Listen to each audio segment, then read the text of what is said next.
Our king is not. As Charles arrived in Milton Keynes, he was greeted by jeers and huge posters. The crowd of anti-monarchy protesters gathered in Milton Keynes didn't seem to bother King Charles. When the head of state arrived in Milton Keynes, he was greeted by demonstrators who were booing him and yelling anti-monarchy slogans following the start of a minor protest organized by the group Republic, which supports the election of the UK's head of state. Charles arrived at the Church of Christ the Cornerstone in the English city. The king, who was only escorted by his security detail, didn't seem to mind that people were yelling "Not our king" and carrying bright yellow signs to oppose him. The 74-year-old monarch made the decision to approach the fences, where both the booing protesters and many cheering royal supporters were, rather than leave. He then began shaking hands and speaking with some of his supporters. The king left the Union Jack-waving mob after a short while and entered the church to attend the reception that was attended by residents of the neighborhood and Milton Keynes officials. The Milton Keynes Islamic Arts, Heritage, and Culture, the Milton Keynes Theatre, Bletchley Park, the Open University, the Neighborhood Council of Faiths, and Ride High were among the organizations that were represented at the reception.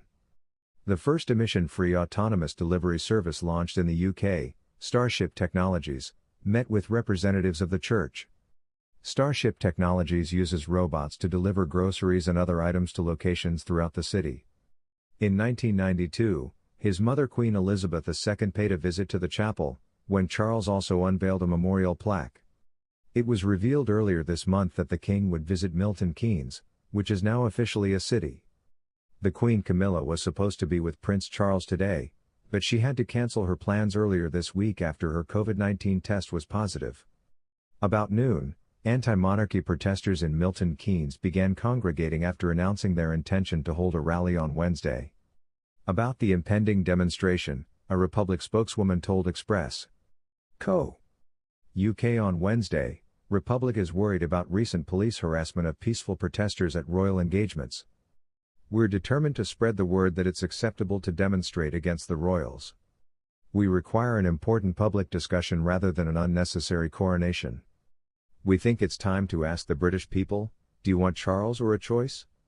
We need to have a serious discussion about the monarchy's future since the tide is beginning to move against it.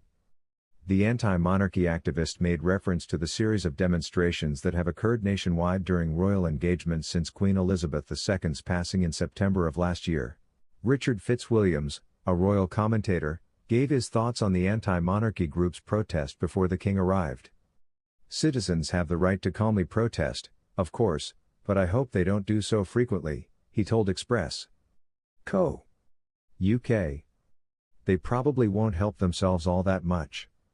As Charles assumed the throne, this pressure organization had always intended to become more active. Surveys continue to suggest that Britain is overwhelmingly in favor of maintaining the monarchy, but the institution is having trouble winning the support of people between the ages of 18 and 24 due to the attacks by the Sussexes. But, I doubt a few Republican signs turning up will make any difference. With Kate and William's fan, George and Charlotte had a hugely exciting visit to a television set. According to reports, J.R.R. Tolkien, the author of The Hobbit and The Lord of the Rings, is a huge fan of Prince William. It has been reported that the Prince and Princess of Wales went on a quiet adventure with their older son and daughter in the fictional continent of Middle-earth. A late-night private tour of the Rings of Power set was reportedly offered to Kate and Prince William on Friday. According to a source, the proud parents left with Prince Louis, 4, and Princess Charlotte, 7, leaving behind 9-year-old Prince George and 7-year-old Prince Charlotte.